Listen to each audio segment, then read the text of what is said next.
taking risks is definitely it's definitely always worthwhile to take risks, and like yeah, you might sacrifice a photo that's a 7 out of 10, but there's a chance that you may get one that's like an 11 out of 10. Yep. If you can take a risk. Rambo Estrada, welcome to the Salt Sessions. Thanks so much, brother. How are you? Yeah, good, Scotty. Thanks for having me along. No worries. Super stoked to have you on. Yeah, sorry it's taken a while. Yeah, all good, mate. Worth waiting for. It's great. So I guess just to kick it off, I imagine most people that follow me and they're going to find this probably know who you are or have seen your work, but maybe if you can just give us a little bit of a background into where you're from, and I guess maybe just how you got a camera in your hand in the first place, how it all began. Sure. So I live in New Zealand in a little beach town called Mount Maunganui. It's on the east coast, about 2.5 hours south of Auckland. Really, really beautiful beach. It sort of looks like almost like a Gold Coast type beach, but doesn't really get a lot of surf, but it's not too far a drive to like 2 hours to the west coast, or 3 hours to Gizzy, or a couple of hours up the Coromandel. So yeah, really close to a lot of really good spots. Yeah. And then, starting photography, I've been thinking about this because I knew you were going to ask this question. But there was many things that sort of had me start. Like I used to make surf videos when I was younger. I found one that was like actually over 20 years ago. So I used to make surf videos, and then I found an old film camera at home. I played around with that, and then I got the real early digi point and shoot camera I used to take on surf trips to make everyone else jealous that they didn't bunk class uni and cool. And then the first time I used a proper camera, Corey Scott, who's like a legendary photographer from New Zealand, used to go to the surf contests to take photos for Kiwi Surf magazine. But they would only run them as like a couple of little postage stamps at the back of the mag usually. And then one time he couldn't go, and I was going to compete, but I'd always just lose in the first round, or maybe the second round if I did well. And he was like, hey, you know how to use like a video camera, do you want to take a few stills? So he gave me all his kit, and then that was the first time that I properly shot surf action. Nice. I realized it was way easier than video, because if someone fell off, you could still get a good photo. So so you were obviously then a surfer before that, so did that kind of like, do you think that's helped in a way? Like, how does that relate to, in terms of like, photographing the actual subject of surfing? Is that something that like maybe when you were surfing you kind of had visions of like how you could portray it? Or definitely, especially as far as water photography goes, because at the time all the water photos were all fisheye, and I would look at these photos, I'd be like, oh, these are cool, but they don't really give me the feeling of what it was like when I was out there surfing. And I shot a little bit of fisheye when I started, but I used to mostly shoot 50 mil, and I felt like I'll send you the photo, the first photo that I got that gave me the feeling what it was like to be out there. Awesome. And then that's sort of where I felt, this is kind of where I'm at, and this is what I want to show as far as water photography goes. And so I always shoot pretty pulled back as far as photos go now, even still. Yeah, definitely. So just for people that may not know, so is 50 mil pretty much around the range of like your eye kind of thing, like what you're looking at? Really. On a full frame camera, 50 mil is pretty much exactly how you see with your eye. So I was actually shooting on a crop sensor, so it was a little bit more. But I actually prefer that slightly longer focal length in your eye, because I just feel like it presses everything and makes everything a little bit more interesting than maybe it looked in real life. Yeah, definitely. Well, I was going to ask you about that, but it's a good segue just now. So in like when you're shooting in the water, I have noticed that you shoot with a zoom lens a lot. So what's your kind of, you sort of just mentioned it that it was like different, but what's your thought process behind that? Like, how does it kind of add to what you can capture? I started shooting with the 70 to 200 a lot in the water. One of the reasons was our local wave that we have here, which is similar to South Stratty, where you've got to either paddle across or get a boat across, often go across, get a ride and shoot water. And then when I got tired, I was like, I'm going to go into the beach, and then I'd be on the beach. And if I had a 50 mil or whatever, I couldn't really do anything from the beach. So I was like, man, if I had a 70 to 200, I could shoot stuff in the water, and then I could shoot really nice lineups from the land as well. So I used it. That's sort of originally why I got a port for 7200. Yeah. Yeah, just the longer focal lengths just compresses everything. So if there's like New Zealand's got really cool landscapes. If there's like a big landscape in the background and you're shooting at 200 mil, it's going to bring that in closer to the wave and make the background a lot bigger. Yep. Whereas I feel like the wider lens you shoot, you just end up with like a lot of sky, which is not really that interesting to me. Yeah. So, but that's really product of my environment is like, New Zealand's such a epic place and it's cool to share those amazing landscapes. So yeah, totally. Bigger, the better. Yeah, 100%. I mean, that's why I think the 70 to 200 in the water needs to be probably like another experiment, like for me, because that's why I shoot a lot from land, because I find when you're shooting with like 100 to 400, you can really create those compressed images. Like we don't have the backdrops necessarily the same as like New Zealand here, but there are some spots where you can get angles where there just might be a cliff or just something in the background. And if you can compress that in, that's just like really that type of image that I like. So yeah, that's cool. That makes sense. Sweet. So I guess just evolving that then. So even from the land, you mentioned then you pulled back style. So is that something that has come about? Like, is it a product just of your environment, or how did sort of that come about? Because I feel like that's something, your water stuff's very noticeable that it's that zoomed in thing. But I think for myself and a lot of people that follow you, that pulled back style, showing the landscape, maybe shooting through something like that's, I guess, something that people would often see your work and kind of refer to it pretty quickly as like a Rambo Estrada shot. Like I don't know if like you think about it that way, but where do you think that's maybe come from? Yeah, I think I always try and give the photo context. So obviously want to take a photo of as perfect a wave as I can find, but then I want to show other elements and bring those into the frame as much as I can, just to same thing, give you the feeling of what it was like to be there, or ideally what I want to do is make it look like it was better than what it was when you were there. So often you might do that's that. That's their job, right? with different focal lengths, to make things bigger, or make things more prominent in the frame. Yep, for sure. Well, that leads me to my next question. So are you selective about when you shoot? Are you waiting for certain conditions, or are you just sort of trying to go out and like capture something, like challenge yourself, I suppose, to create an image no matter what there is? I mean, I guess you've got to have waves, right? But I definitely two different answers to that. Okay. Generally when I'm at home, and at the start of each week, I'll have a look at the weather forecast for sort of my 3 or 4 zones that I can drive to and get home in a day, maybe a little overnighter. So for those spots, I really will only wait until it's like an 8 out of 10 sort of day shoot. Because I've been to those spots so many times, there's no point in going there and shooting. It's pretty subpar. And then there'll be other times when I go down the South Island, it's a commitment to go to the South Island. So there, then I'll just shoot every day, whatever's going on. Those are the times. Those are sort of the only times, as far as surf stuff goes, that will try and sort of make something out of nothing if I need to. Yeah, for sure. I did a fun trip. It was winter before last, maybe, and I tried to see. Because I would always tell people from overseas, I was like, in New Zealand, you could get good waves somewhere every day of the year. So I sort of tried that theory out myself. I just did it for 10 days, but I was like, can I try and find good waves every day for 10 days?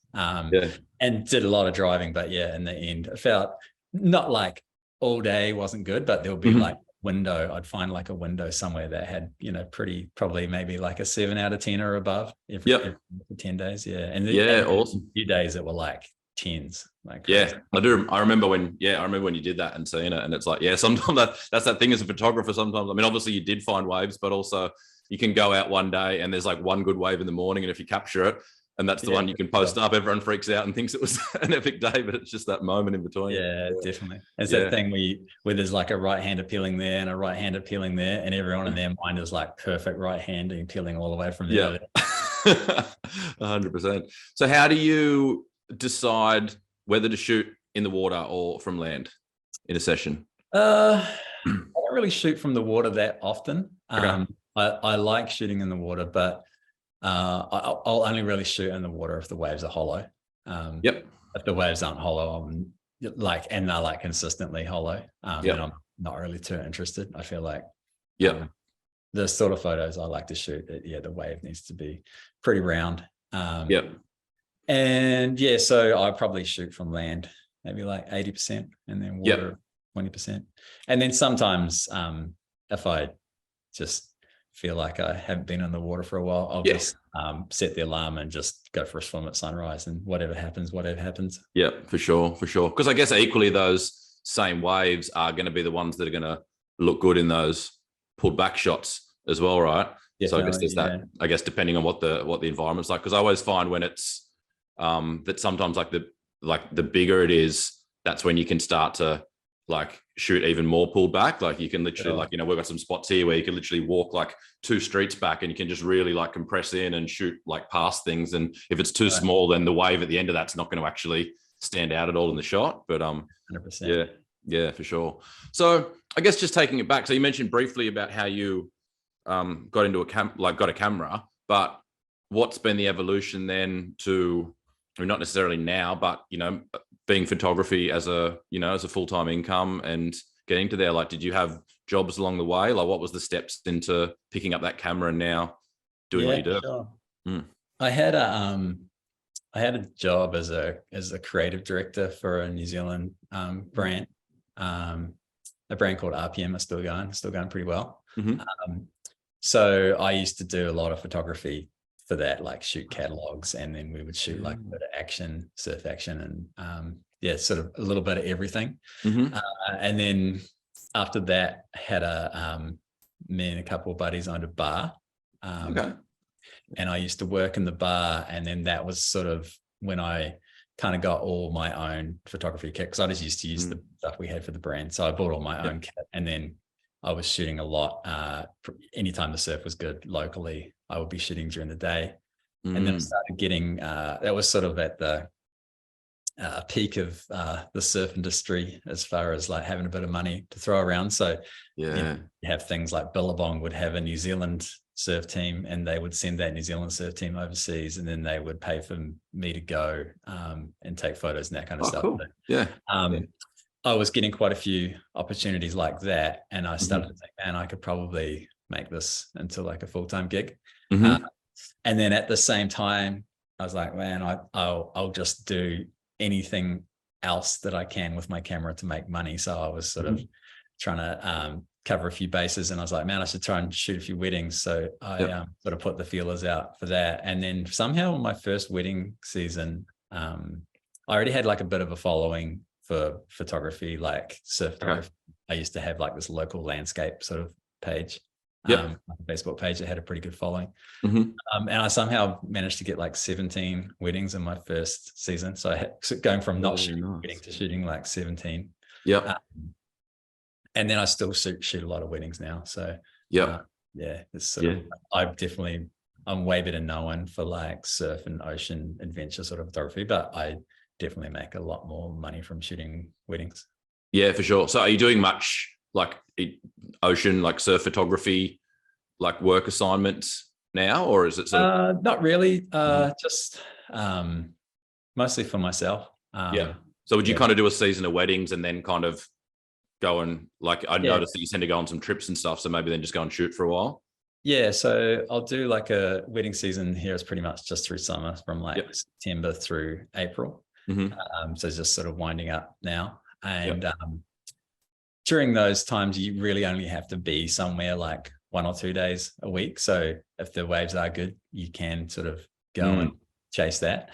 But there's a lot of editing to be done. So not like you can just go off like doing surf photography for 5 days and shoot, 1 or 2 days of weddings. It's not really going to work out. But there's definitely there's some key days in those times you can hit it for sure. Yeah, cool. And then during winter, I try not to take too much on, and then just have that free where I can do as I please.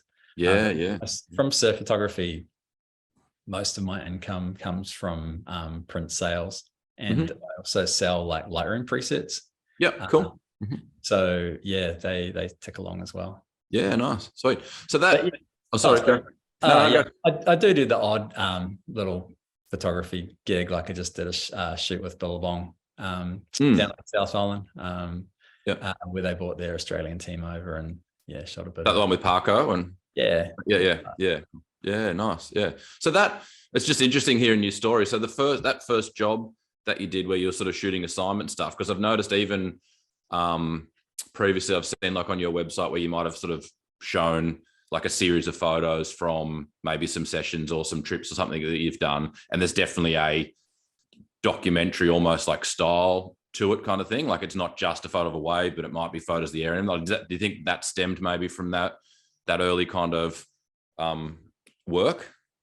Yeah, I think I've just always been way more interested in just documenting a whole trip rather than just straight up surf action.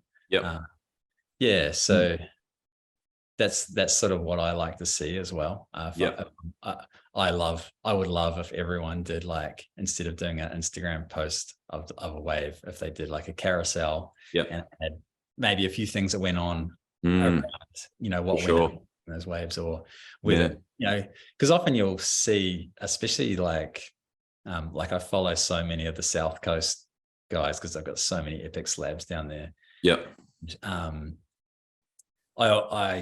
It's quite hard to tell them apart. Because the waves, the light is so distinctive, and photos are just amazing. But it'd be epic if you could just see like a little bit, bits and pieces that went on. For sure. So with your work, like it sounds like it was a fairly organic transition then into becoming a photographer, like rather than it wasn't sort of like too much of a massive leap from one thing to another, it just evolved. But how did you find, I guess, just for people that are photographers, like I talk to a lot of people that sort of want to, like, that maybe message me and say like, how do I become a photographer? I want to get into it for work and that kind of thing. So how did you find the difference between when you're shooting just for yourself, where I guess there's not really much pressure, or there's only pressure on like, your own self, versus then once you're shooting for a client or once you're shooting a wedding and suddenly then someone's paying you to like get specific shots and it becomes a whole different thing?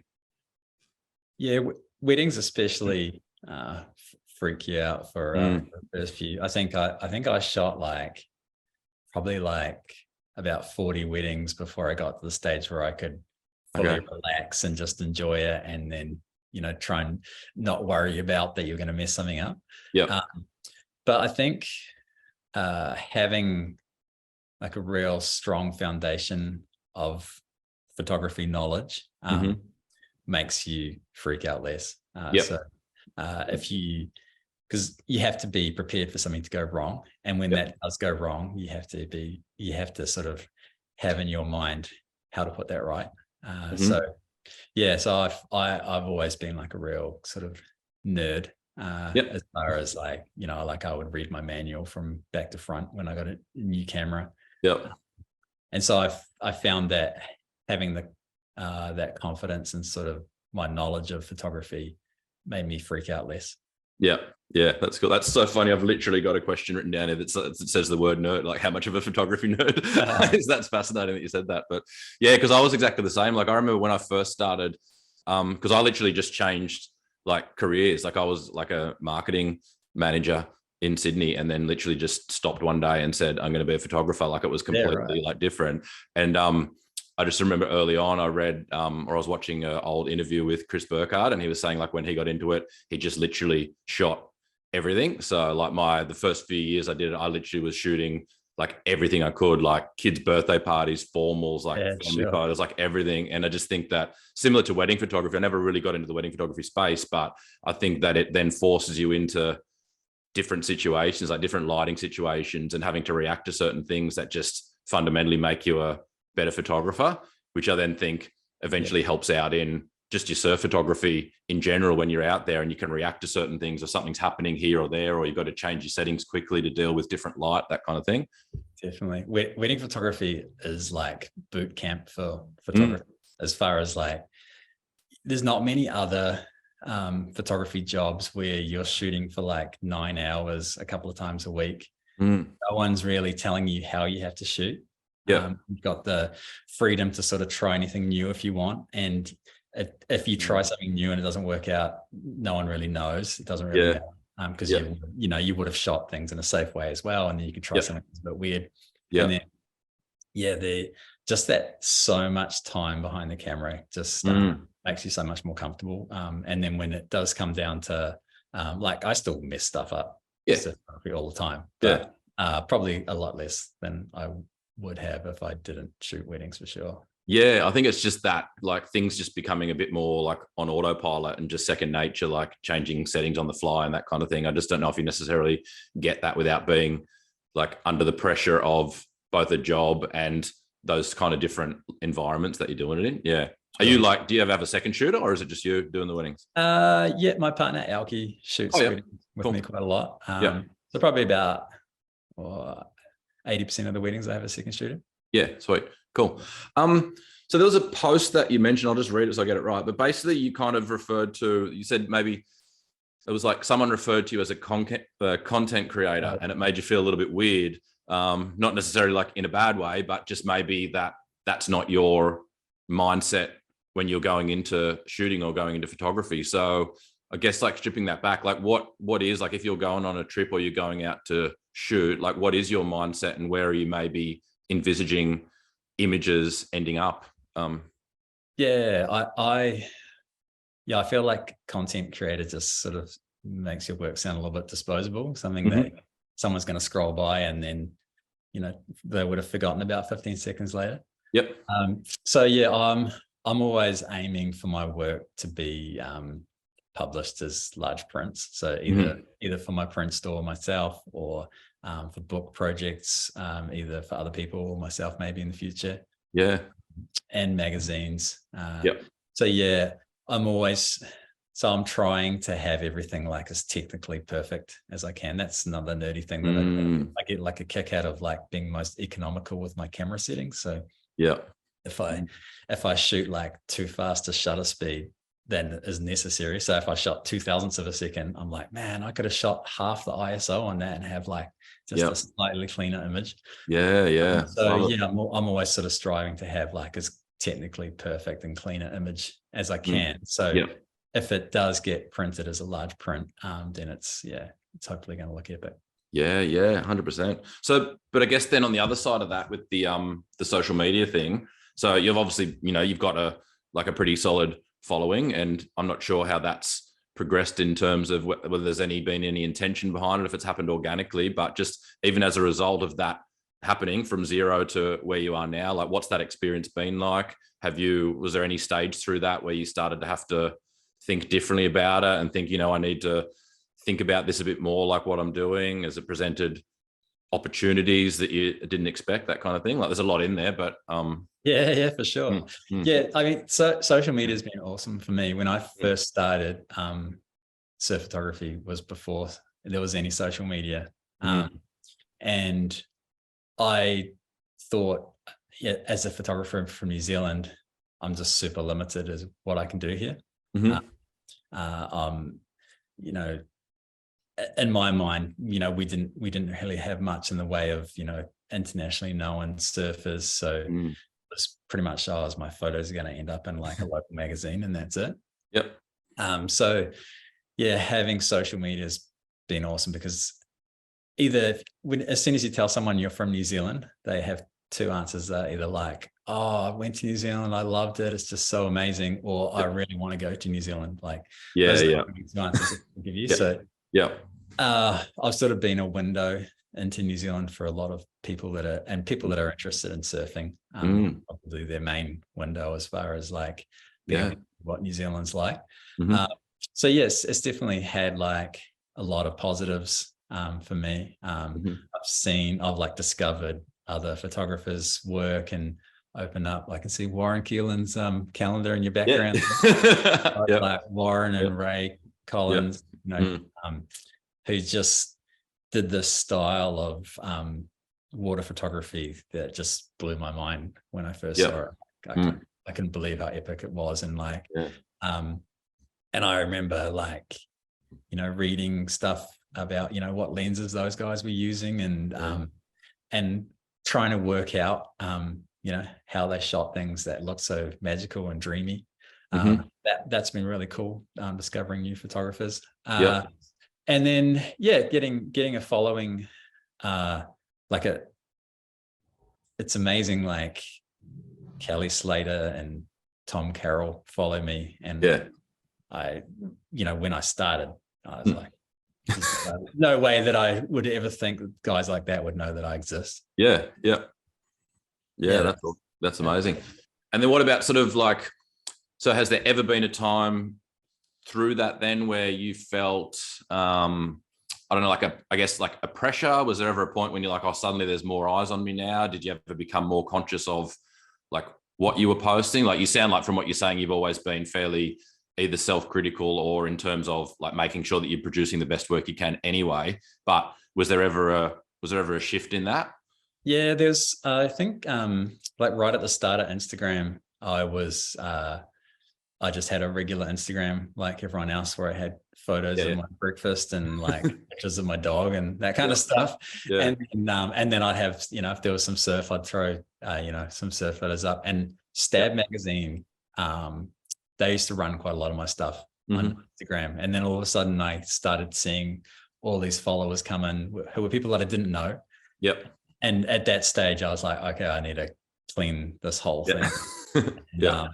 It's pretty obvious what these people are here for. And so I cleaned out all the non-surf content, and then, just pretty much post my only surf stuff. The other thing that I had that was a bit of an advantage back then was most surf photographers at the start of Instagram were only using it as some way to put up their C content. All their A stuff, they're like, I know we've got to save this for print. And for me, I didn't really have much of a home for my A content anyway. So I was like, I'm just gonna put all mine on here. And so even though I might have been nowhere near as good a photographer as some of these other guys, if you looked at my page, it would maybe look like it seemed like that. Might look like I was on par with them. For sure. So that was pretty helpful for me, just to like embracing it and just sort of going all in. And then now, like most of my requests from magazines come from a photo editor, if they still have those. Just messaging me and being like, hey, we saw this photo on Instagram, can we get that for the mag? And it's kind of like how people find stuff now. So they're cool with that now, are they? Like, I guess that's traditionally maybe they wouldn't have wanted it published anywhere before they publish it, but most of them are pretty cool with it. There's some are a little it would be cool to have it all unseen, but I mean, eyeballs are eyeballs at the end of the day, right? It's almost like a proving ground for it, isn't it? If they see the photo and see that people have liked it, then it's almost like a pre-guarantee that it's going to be, something good to publish. And it's such a difference to looking at something on your phone and seeing it in a magazine. For sure. I feel like my work doesn't actually translate that well to Instagram because I do shoot quite pulled back. So the wave might only end up being like about 3 pixels in the middle of the, middle of an image. Well, I was going to say that. I mean, I guess to a photographer, like when I'm like viewing it, I kind of, because I really like that style, I'm looking at it in that way. But I was going to kind of say that because I noticed that you don't even conform to the like, let's post it in 5x4 vertical to take up as much room as possible, which is great that you don't. And so therefore, a lot of the time in that style, like something that's going to look good in a meter wide print with all of the detail, like you may not translate sometimes in a small little screen, but I mean clearly it does. There's still plenty of people liking it. So there's some stuff that I just I probably won't post because I'm like, oh, it's not going to translate onto that screen. So while you don't relate to the term content creator, through this whole process, have you ever felt any pressure to create content, to continually produce content, putting stuff up? Or is it something that it's just like have you just enjoyed it all the way and just gone, I'm just going to keep putting this stuff out and it's kind of people like it? Or has there been times when you feel like, oh, I need to get something new or I need to put something out? It's probably more a matter of in New Zealand, I definitely feel pressure to be places if there's like a major swell event. So I feel like people are expecting Yeah. Something from it. Yeah. Yeah. At the moment, I'm putting everything away for a little project that I'm working on down the line. Cool. So I'm actually not, I'm going to major swell events, and then I might just put up a few stories, and then I'm sort of trying to keep everything else stashed away. But yeah, I have such a large archive now. I think probably like about 15 years of shooting stuff that if I need to post something, you can just sort of have a little dig around and find something. And for sure. People always have the perception that it was from yesterday or something. Yeah, definitely. always. Yeah. So is that also the same with, I noticed that you've got some stuff on YouTube. So has that been just another avenue to reach people, or how did that come about? Yeah, definitely. I get a lot of people message me asking me sort of technical questions about cameras and housings and photography settings and all that kind of stuff. And when I first started, I was sort of scrounging around a lot on YouTube trying to find that sort of info, and there wasn't really much out there. So I thought I could sort of just share that information. I've always been pretty open with like sharing info. And just thought people might find it beneficial. But yeah, surf photography, it seems, is pretty niche, because I don't get like massive views on my YouTube stuff, but then it seems like every person that does watch it messages me and asks me to make more. It's fascinating, isn't it? I've even found that with this this interview series, like it's the same thing. There's probably not that many people out there wanting to search interviews with surf photographers, but the ones that do are super engaged in it, and you get messages from all over the world. And I've found that they're different people that didn't even know anything from like social media or anything. So it's a pretty fascinating platform. And I guess also the fact that people can keep finding stuff. Like the very first like interview I did in this series like months ago, like people still watch it every day now. So I guess that'd be the same as, if you're teaching them settings and that kind of stuff, there's always a chance that someone's going to be searching for that content. Sure. My partner Alki and I have another channel, which is just sort of like our travel-y kind of stuff, which we haven't uploaded anything for about 2 years, but we're going to soon. But we did a van tour video on that, and it got like 80,000 views. Yeah, nice. It's just because it's such a way bigger niche of people are interested in. It's very YouTube van tour vlogs. It's probably much bigger. And like it wasn't even an interesting van, but just so many people are amped on it. We're gonna do. I've just been building out a new Land Rover Discovery as a camper, so we're gonna do it for that. So awesome YouTube vid.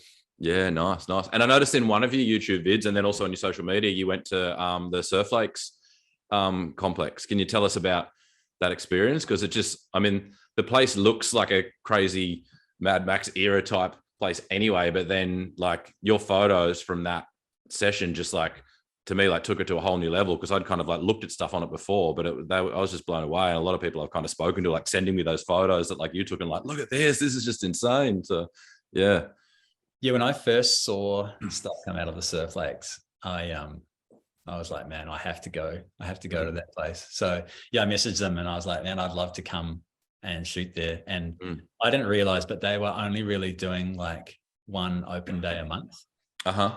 They'd only do 1 day a month where they'd crank up the pool, and then people who were, potential investors would come from other countries, and then they might have, Oki would always be there bringing the vibes.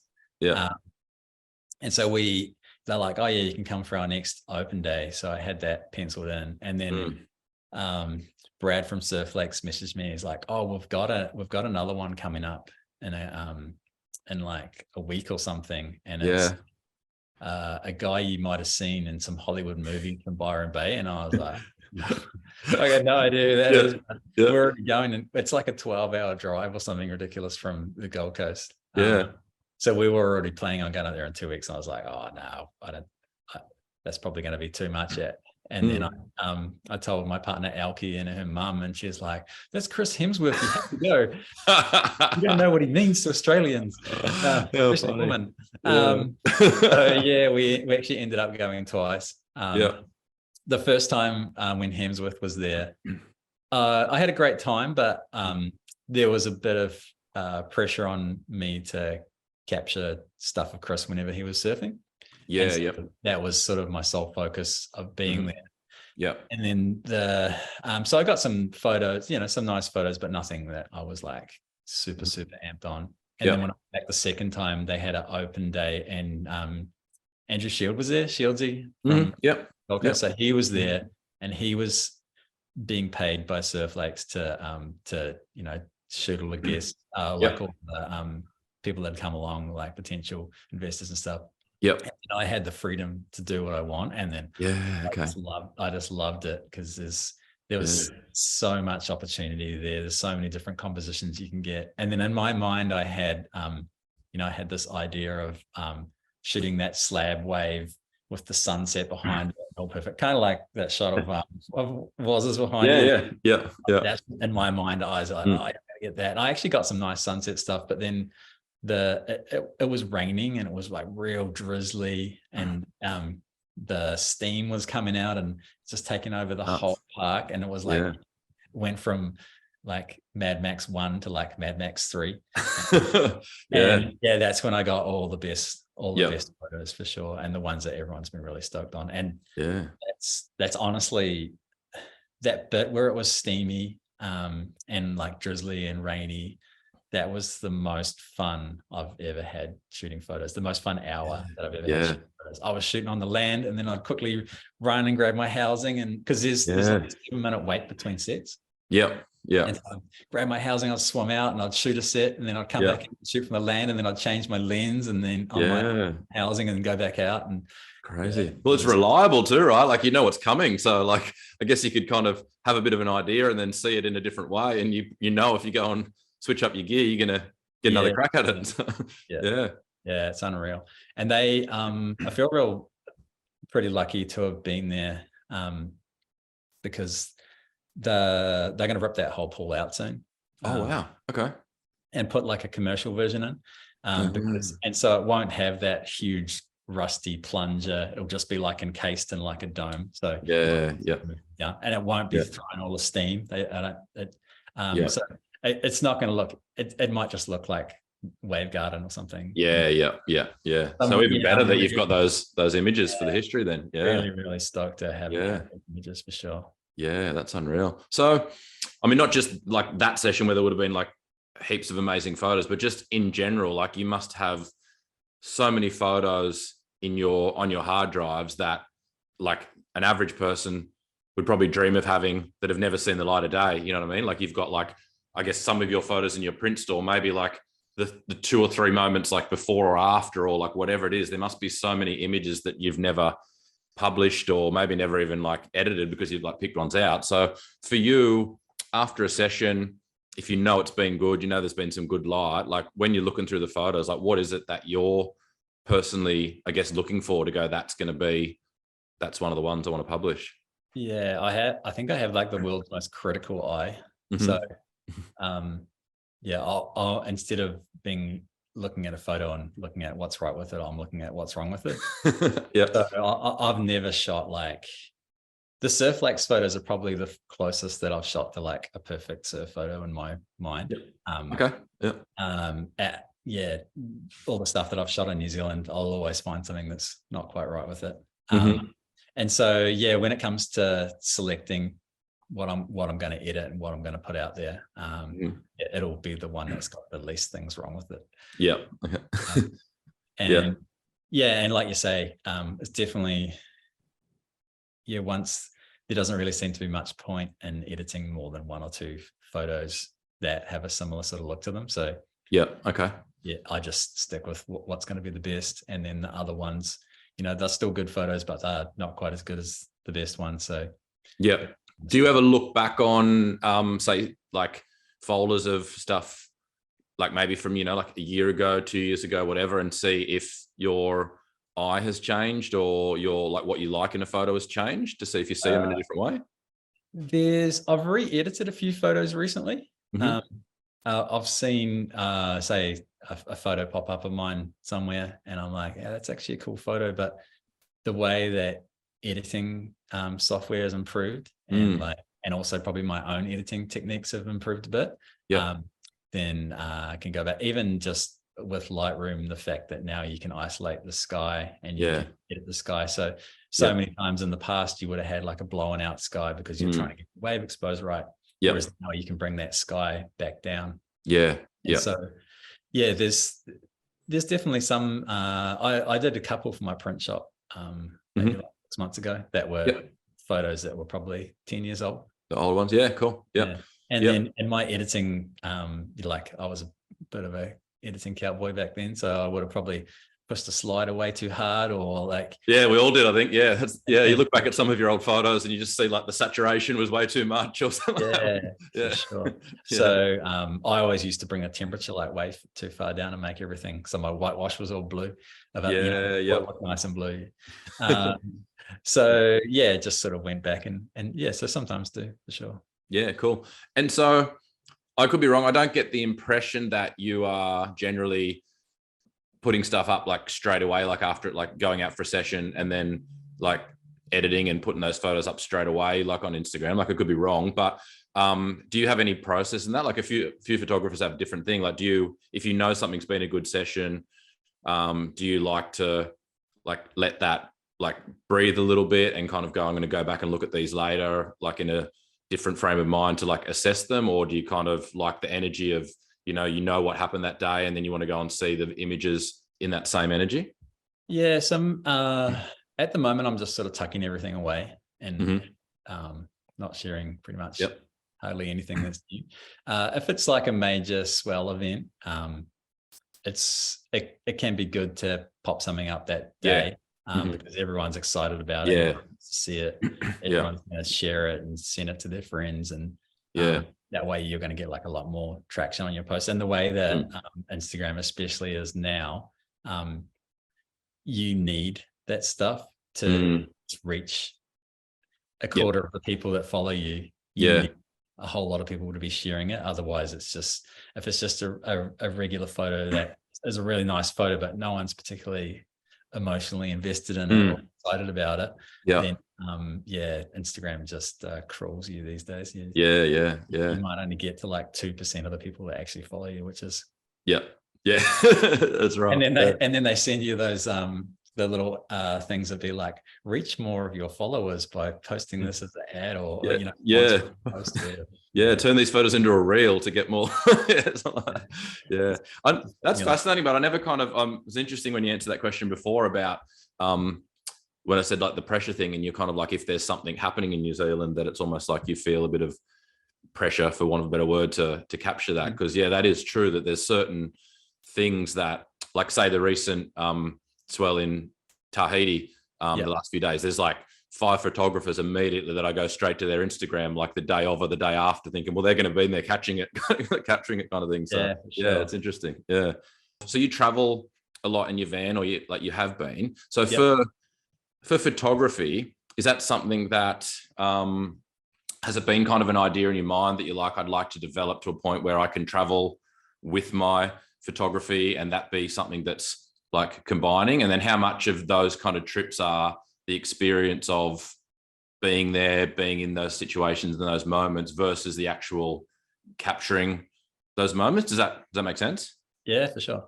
I definitely, my sort of main inspiration for doing the road trips is photography. But I feel like it's awesome because it pushes you to, you might be like, oh, I just goes to those places to take a photo or whatever, but it pushes you to go to those places and you're experiencing it while you're taking the photo, or between taking photos, or sometimes it's just no good for a photo, so you just fully experience it. But definitely the main inspiration is to sort of go out there and create images that I can be stoked on and use at a later date, for sure. Do you think that because I always find that as well, like a lot of the time, even just getting up for sunrise to go and like look for photos, I just find that like photography is probably the thing that gets me out of bed most of the days, the anticipation of maybe taking a photo. And then even if there's nothing there and you're just sitting down the beach having a coffee, then you're happy that you went. But I kind of wonder, without the photography, whether I'd get out of bed that early, kind of thing. For sure. So it's definitely good inspiration to get you out and about and Yeah. Experiencing stuff. Yeah. Yeah. So what do you think you'd be doing if you weren't a photographer? Do you think that there'd be that travel kind of thing? Like, was that something that would sort of be involved in you? I always did like a lot of traveling and a lot of road trips, and yeah, pretty much. I went to boarding school, and then and it was quite strict. And then when I went to university, I remember just turning up and being like, "What? So if you don't want to go to class, you don't have to go to class."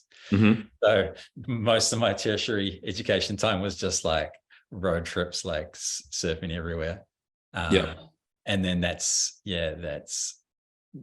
definitely gave me a taste of, like, you know, how epic New Zealand is, and, you know, how many places there are to explore. So it's when I feel most alive, for sure, is when you're out on the road. Yeah, that's amazing.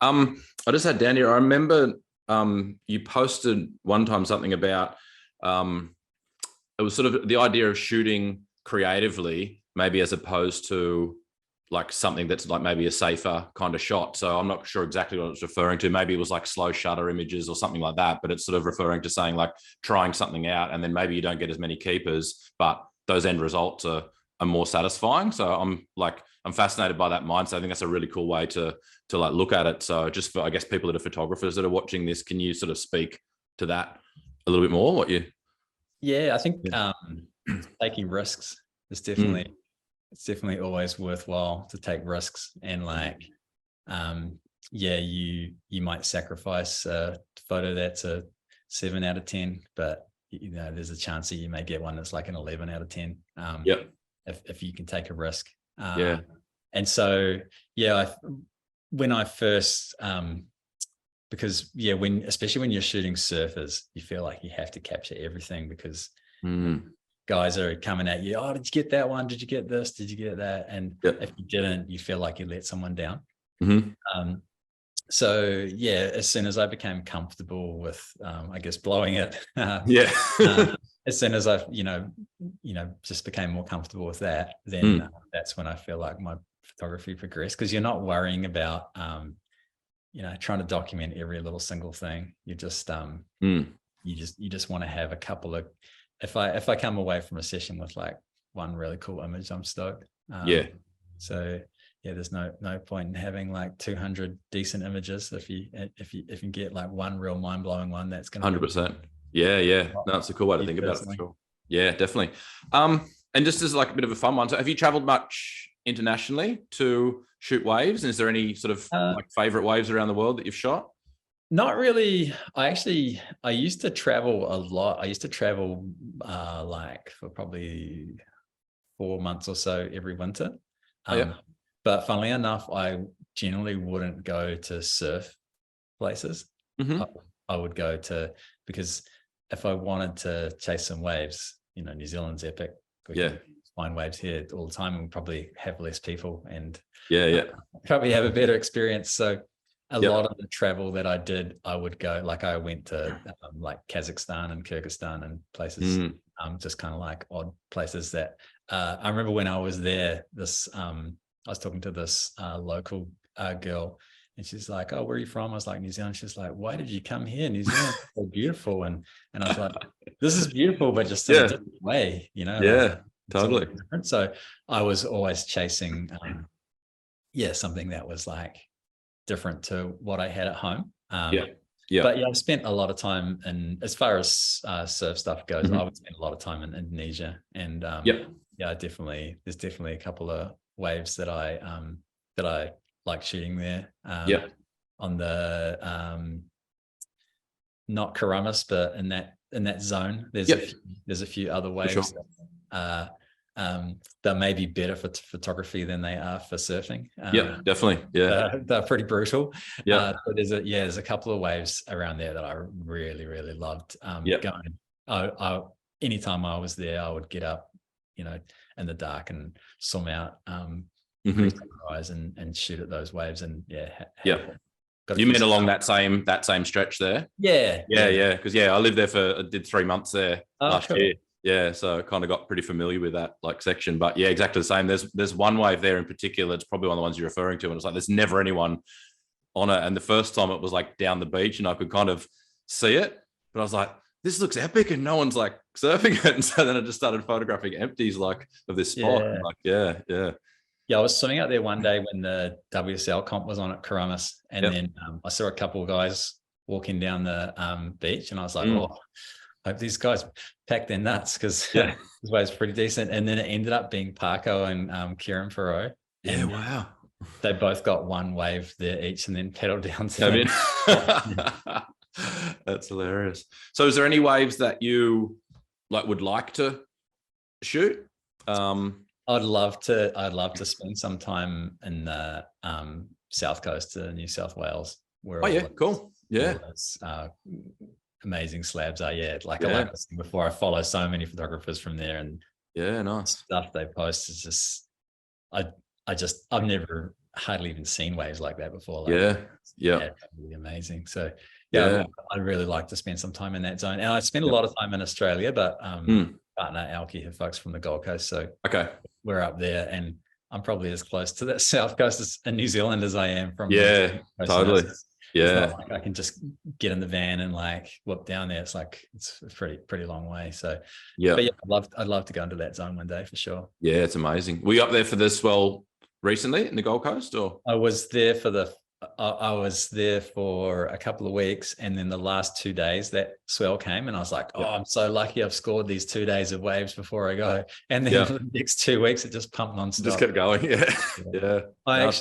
I didn't end up shooting. I ended up surfing quite a lot. And it wasn't really big, you know, it was sort of like maybe like 4 to 5 foot-ish. And so I was like, oh, I don't know if there's much point in shooting. And then, I just saw all this crazy stuff coming out of like Slater surfing behind the rock and all these amazing photos. I was like, I was just surfing down at Greenmount, you know, I was like a couple hundred meters down the beach. I feel like but at the end of the day, like, who wants to see a photo of Snapper from me? You know, like there's like there's a million other guys there that are all shooting that same thing, and people aren't looking to me for that sort of imagery. So probably better that I went surfing. Well, that's why I guess I was intrigued to ask that question, because I guess coming from New Zealand and a lot of the spots that you shoot or travel to shoot, like I'm guessing a lot of the time you're by yourself or like they're pretty isolated. So like, is the idea of a chopu or a pipeline or something like that kind of just not as interesting because you feel like there's going to be a million other people out there, or?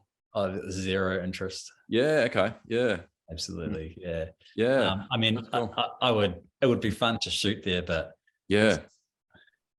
there's already so many amazing images of those spots. Yeah.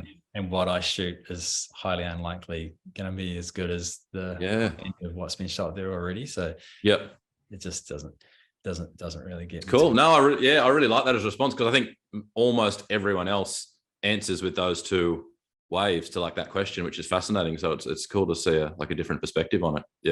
Yeah. So in your just to finish up, like you've mentioned a couple of the Aussie guys, but have you had any, I guess, I don't know, for want of a better word, photography like inspirations, or is there just any guys that you've kind of like looked at like along your journey? It was like saying Warren and Ray, those guys for their water stuff. That definitely sort of opened my eyes to just a totally new way of shooting. It just looked amazing. So I think pretty much everyone says Chris Burkhardt. I can see you got Burkhardt in the background there too. And there, that's his photo. He as far as like more landscapey stuff, and something that was his photography translated well to where I'm from. Yeah, for sure. That was a cool inspiration. A couple of guys whose work that I love looking at now are like Mark McGinnis. I was going to say, Duncan McFarlane. Both those guys are always telling the whole story. Like they're both, they're not amazing surf photographers, they're amazing photographers. Their surf photography is as good as anyone else's, but their lifestyle photography is epic. And it's great.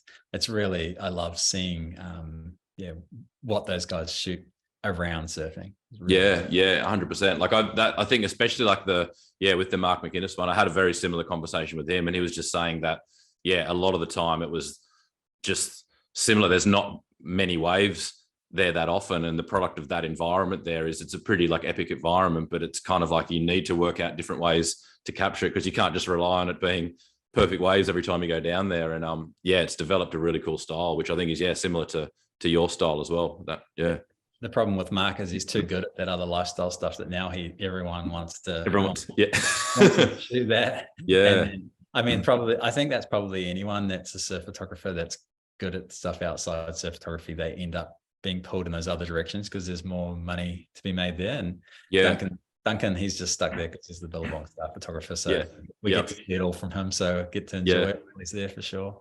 For sure, yeah. So do you have any, I guess, like future plans? Like you've kind of mentioned that your version of that is a balance between sort of doing weddings and then doing your sort of like surf or wave trips. Like, is that kind of how you're happy with that lifestyle? Is that how you foresee things going, or is there any other plans on the horizon? Yeah, for sure. Just quietly working on a book. Epic. Yeah. So yeah, it's going to be, so I've been building this Land Rover camper for a while, and that's now fully finished. So we're going to loosely be based about spending a year on the road in New Zealand. Nice.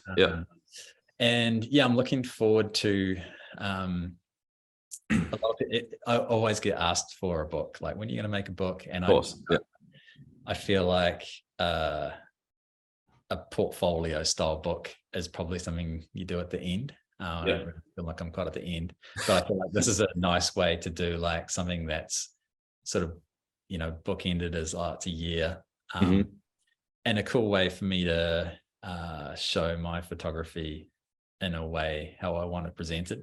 Definitely. Like I was saying, where you can show everything around the journey rather than just sort of wave images, and something that's going to, people can spend a little bit more time and pause and soak in rather than just sort of keep on scrolling. 100%. Yeah. It makes absolute sense with you, because I mean, that's how, like, back to that earlier question, that's how you kind of see your own images, and that's how you kind of want to portray it. So it makes sense for people to be able to view them in that way rather than just a quick scroll and like onto the next thing. So yeah, that'll be amazing. Yeah. Not sure if anyone still buys books, but we'll give it a shot. Well, clearly I do. I've got everyone's books. So, Right. Yeah. Cool. Unreal. Well, mate, thank you so much. That was amazing. Super insight into everything. And I know I think of like when I put messages out there about this podcast, you're right up there as, one of the top people that people like get Rambo on. So I think there's going to be a bunch of people going to be stoked to see this and get more of an insight just beyond the images that they see. So it's amazing, mate. I really appreciate your time, and stoked we finally got to do it.